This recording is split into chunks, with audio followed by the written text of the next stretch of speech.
నమస్తే, నేను మీ Gopi. Welcome back to our channel. ఈరోజు మనతో వచ్చరికి సీనియర్ జర్నలిస్ట్ మంది రామారావు గారు ఉన్నారు. సార్ నమస్తే. సార్ నమస్తే అండి. సార్, కల్కి సినిమా భారీ అంచనాలతో భారీ ఆస్తులు, అదేవిధంగా భారీ ఖర్చు, అంటే వాళ్ళు పెట్టిన ఖర్చు కన్నా ఇంకా 2 ఎక్కువ వచ్చినట్టు కొన్ని వార్తలు వస్తున్నాయి. సో ఈ వార్తలు ఒక పక్కన అయితే, ముఖ్యంగా ఆ సినిమాలో నటించిన హీరోయిన్ దిశా పటాని చేతి మీద ఒక టాటూ అయితే కొత్తగా ఏర్పడింది. ఆ పి డి అండ్ ఆ రెండు కలిసి ఉందంటే పి అంటే ప్రభాస్, డి అంటే దిశా పటాని. సో వీళ్ళిద్దరు లవ్ లో ఉన్నారని నెటిజన్లు అయితే బాగా ఎంతూజియాజంతో ఉన్నారు. సో దాంట్లో నిజమంతా ఇప్పుడు అంటే నా దృష్టిలో అది లవ్ అనే దానికంటే ఎంజాయ్మెంట్ అని అనడం న్యాయం. ఎందుకంటే అది ప్రభాసే చెప్పాడు, ఎంజాయ్మెంట్ వేరు, లవ్ వేరు, పెళ్లి వేరు. ప్రభాస్ మాటల్లో చెప్పాలంటే చెప్పండి. ఇప్పుడు డేటింగ్, ఇప్పుడు సపోజ్ ఎంజాయ్మెంట్ అన్నది సేమ్ వయస్కురాలతో ఎంజాయ్ చేయడు. అది దానికి ఏంటంటే మామూలుగా ఎక్కడైనా ప్రకృతి అందాలు చూస్తూ వెళ్దాం, ఆ ప్రకృతి అందాల్లో ఫారిన్ కంట్రీస్లో ఎంజాయ్ చేయడం. లవ్ అనేది అంటే ప్రీ కమిట్మెంట్, అంటే డేటింగ్ లాంటిదన్నమాట. డేటింగ్ లాంటిది అంటే ఆ వ్యక్తి తాలూకు పర్సనాలిటీ, ఆ వ్యక్తి తాలూకు వ్యక్తిత్వం ఇవన్నిటిని కూడా దృష్టిలో పెట్టుకుంటారు. డేటింగ్ అంటే ప్రేమ. ఆ ప్రేమలో అది పెట్టుకుంటారు అన్నమాట. ఆ డేటింగ్ లో ఈ ఇద్దరు తాలూకు మనసులు కలిసిన, భావాలు కలిసిన, ఆలోచనలు ఏవి కలిసినప్పుడు కూడా కొంచెం ఒక ముందుకు అడ్వాన్స్ అవుతారు అన్నమాట. అప్పుడు మరి పెద్దలతో సంప్రదించడం, అప్పుడు కూడా పెద్ద ప్రమాదం సూచికుంది. వీళ్ళేంటంటే డేటింగ్ వరకు వీళ్ళిద్దరికీ నచ్చింది, మరి పెద్దలు నచ్చాలి కదా, పెద్దలు కూడా ఆలోచిస్తారు కదా, అప్పుడు పెద్దలు నచ్చితేనే పెళ్లి. అలాంటిది ప్రభాస్ అంత తేలిగ్గా పెళ్లి చేసుకుంటాడు అని నేను అనుకోను. ఒకవేళ ప్రభాస్ పెళ్లి చేసుకోవాలంటే ప్రభాస్కి అందరికీ తెలిసినటువంటి ఒక ప్రేయస్ ఉంది కదా, ఎవరు? అనుష్క. అందరికీ ఇప్పుడు అది కొత్తగా చెప్పింది కాదు. ఆ కృష్ణరాజు గారు చనిపోయినప్పుడు ఒక ఇంటి ఇళ్ళాలు భర్తని ఏ విధంగా కేర్ఫుల్గా చూసుకుంటుందో అలా చూసుకుంది, భోజనాలు వడ్డించింది, ఆయన అభిమానులు చూసుకుంది. ఇదంతా మానిటరింగ్ చేసింది అనుష్క కదా. మరి ఎందుకు పెళ్లి చేసుకోలేకపోతున్నాడో అర్థం కాదు. మిగతా వాళ్ళందరూ ఎంత కృషి సన్నన్ అని చెప్పారు కొంతకాలం, అయిపోయిందా. తర్వాత ఇక చాలా మందితో జత కట్టించారు ప్రభాస్ని, కానీ ఆయన అనుష్క ఉండనే ఉంది. ఇక ప్రభాస్ అంటే ఇష్టం లేని వాళ్ళు ఎవరు ఉంటారు? ఎవరు ఉండరు. ఈ కల్కిలో మాత్రం ప్రభాస్ పర్సనాలిటీ చాలా బాగుందండి. ప్రభాస్ని చాలా అందంగా చూపించారు. నిజంగా అనుకున్నాను ప్రభాస్కి ఆ లవ్లీ ఇమేజ్ పోద్దేమో, రొమాంటిక్ ఇమేజ్ పోద్దేమో అనుకున్నాను, కానీ చాలా బాగా చూపించారు. మొన్న వేదిక మీదకేమో ఆ బనీతో ప్రభాస్ ఎలా అనుకుంటూ వెళ్ళేసరికి ఎంత అందంగా ఉన్నాడో తెలియదు అన్నమాట. అందులో అతన్ని ఎవరు ప్రేమించారు చెప్పండి? అందరూ ప్రేమిస్తారు. దిశా పటాని లవ్ ఏంటి మరి? లవ్వే. ఈ లవ్వే. లవ్ అంటే ఎంజాయ్మెంట్. అది నేను చెప్తుంది కాదు, ప్రభాస్ చెప్తుంది. ఆ పెళ్ళయ్యాక ఇంకే ఎంజాయ్మెంట్ ఉంటుంది, ఓన్లీ కమిట్మెంట్, ఓన్లీ బాండింగ్. అది ఆయనే చెప్పాడు, ఆయన మాటలే ఆయన చెప్తున్నాడు అన్నమాట.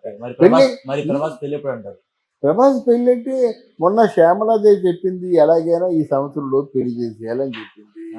ఎవరిని ఇప్పుడు అంటే వాళ్ళు కులస్తుల తలకి పిల్లల్ని పెళ్లి చేద్దాం అని అనుకుంటున్నారు. కులస్తులు కాకపోతే అనుష్కే ఉంటుంది, సమస్య లేదు. అనుష్క కూడా అడ్వాన్స్ అయిపోయి ఎవరిని పెళ్లి చేసుకోలేదు కదా, ఆవిడ సీజ్ ఆల్సో వెయిటింగ్. దానికి ఏంటంటే కొన్ని పుకార్లు, అంటే పూరి జగన్నాథ్ తీసుకోవాలి కదా, ఇప్పుడు నాగార్జున గారి జిలాని కదా, అర్థం చేసుకోవాలి ప్రేక్షకులు కూడా. మరి అట్లాంటి ఏమైనా కొన్ని ఆలోచన ప్రభావితం ఉన్నాయేమో నాకు తెలియదు, కానీ బట్ అనుష్క మాత్రం ప్రభావితం ఈజీగా లవ్ చేసిందని చెప్పారు. అదే కృష్ణరాజు డైరీలో రాశారట, చనిపోయే ముందు అలా అనుష్కని పెళ్లి చేసుకోరా రాశారట. మరి ఏమిటో ఈ పెళ్లి అంటే బయట ఉత్తరాది భావంలో చేసుకోరు. ఆ శ్యామల గారు పెట్టుకున్నంత వరకు రాచరిక వ్యవస్థ ఎవరో వీళ్ళ జమీందారుని పెళ్ళి ఎవరు ఉంటారు కదా, వాళ్ళు చేసుకుంటారు.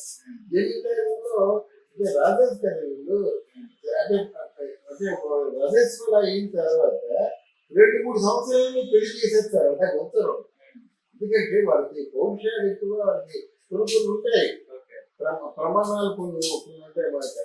అమ్మాయి ఈడికి వచ్చిందంటే అట్లా పెళ్లి చేసేయాలి, ఈడికి వచ్చిన తర్వాత పెళ్లి చేయలేదంటే వాళ్ళు పెళ్లి చేసుకోరు, రాదు చేసుకోరు. అంటే ఫ్రెష్ గా పుష్పం, అందుకే పుష్పవతి అంటారు వాటిని. అలాగంటే చాలా బడ్డింగ్ గా ఉన్నప్పుడే మాకు ఇష్టపడతారు. మరి సో ఇంకొకటి సార్, కల్కి సినిమాలో వచ్చిన కలెక్షన్ అంతా ఫేక్ అని, పెట్టిన డబ్బులు కూడా సరిగ్గా రాలేదని అయ్యా హైదరాబాద్ లో ఇప్పుడు మన బూటోడు ఈ మొదటి రోజు చెప్పాను సూపర్ హిట్ అని చెప్పాను. ఎందుకంటే చూసి సినిమా చెప్పాను. సినిమా చూసిన తర్వాత టెక్నికల్ అడ్వాన్స్మెంట్ ఇంటర్నేషనల్ స్టాండర్డ్స్ లో ఉందని చెప్పాను. కొంతమంది చూడకుండా ఇది ఫెయిల్ ఫ్లాప్ అంటే ఏం చేస్తాము. కొంతమంది ఉన్నారు డైరెక్టర్లు కూడా అలాగే అన్నారు, కలిపి సినిమా ఫ్లాప్ అంటే ఎవడో వెయ్యా నువ్వు సినిమా చూడకుండా రివ్యూ చెప్పడానికి. వీళ్ళు సినిమాని బలవంతంగా పడగొట్టే ప్రబుద్ధులు కొంతమంది ఉన్నారు. వాళ్ళ మాటలను మనం పట్టించుకోవాల్సిన అవసరం లేదు. ఆ రిజల్ట్ ఏంటంటే రాబోయే రోజుల్లోనే మనకు తెలుస్తుంది. 180 కోట్లు సంపాదించినప్పుడు చెప్పాను, 300 కోట్లప్పుడు చెప్పాను, 555 కోట్లు ఎన్నడికి వచ్చింది. తొందరలో 1000 కోట్లు అది కలెక్షన్ రాకపోతే నా అంచనా తప్పని ఒప్పుకుంటాను. అది అంటే కల్కి సినిమాలో ఎప్పుడు లేని విధంగా ప్రతి ఒక్క బడ్జెట్ పెట్టడం కాదు ఇక్కడ మీకు భారీ సినిమాలు తీసినప్పుడు ఎంత అయిందంటే ఎవరిని నేను నిందించటం లేదు. సహజంగా భారీ సినిమా చేసినప్పుడు ఎంత అయిందంటే 350 అంటాడు, అది నిజం. అయితే 300 అంటాడు, అది నిజం. తర్వాత వారం 10 రోజులకి ఎంత అయిందంటే 350 400 అంటాడు. ఇంకా అక్కడి నుంచి మొదలవుతుంది. అది యాక్చువల్గా 350 కోట్ల బడ్జెట్ వేసి దాన్ని 600 కోట్లు చేసేస్తాడు. 250 కోట్లు మార్జిన్ ఉంటుంది కదా. ఇవాళ బిజినెస్ ని 600 కోట్లు చేసుకుంటారు అన్నమాట. ఇది బిజినెస్ ని 600 కోట్లకి మార్జిన్ పెట్టుకొని దాని మీద ఎంత వస్తుందో చూసుకుంటారు అన్నమాట. ఎంత వచ్చినా ఇంకొక 250 ఉంది కదా మార్జిన్, అలా చేస్తారు. కానీ వాళ్ళు అంటారు 1000 కోట్లు అంటే 1000 కోట్లు చేస్తారా, 1000 కోట్లు మీరు తీస్తారా, 500 600 అంతేనండి, అంతకంటే ఎక్కువ. ఏం చేసుకుంటారు డబ్బుని తగలేసుకోవడం తప్ప. ఎంత టెక్నికల్గా ఎంత బాగా రాజమౌళి లాంటి వాళ్ళు చేసినప్పుడు కూడా అది అంతకంటే 750 పెద్ద సినిమా అన్నమాట, హాలీవుడ్ సినిమా. సో ఓవరాల్ గా ఒక్క మాటలో చెప్పాలంటే ప్రభాస్ ఎవరైతే ఈ నిషా పాటాని ఉందో ఆమెని లవ్ చేస్తున్నాడో చేయట్లేదు అంటారు. లవ్ చేస్తారండి, లవ్ అందరినీ చేస్తారండి. లవ్ చేయకపోతే పిల్లలు ఏం చేస్తారండి, లవ్ చేస్తారు. అసలు నాకు తెలియని విషయం ఏంటంటే కోస్టార్గా ఉంటే లవ్ చేస్తే తప్పేంటండి.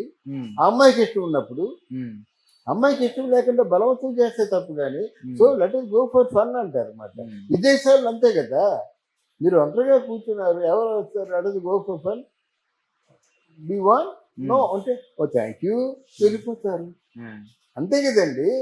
దానికి పెద్ద అయితే మళ్ళీ మనము ఏదో పూర్తిగా మన గుళ్ళు గోపురాలని సంప్రోక్షణం చేసినట్టు వీడి బుర్ర మీద ఒక 10 బిందులు నీరు పోసి ఆయన చేయవలసిన అవసరం లేదు కదా.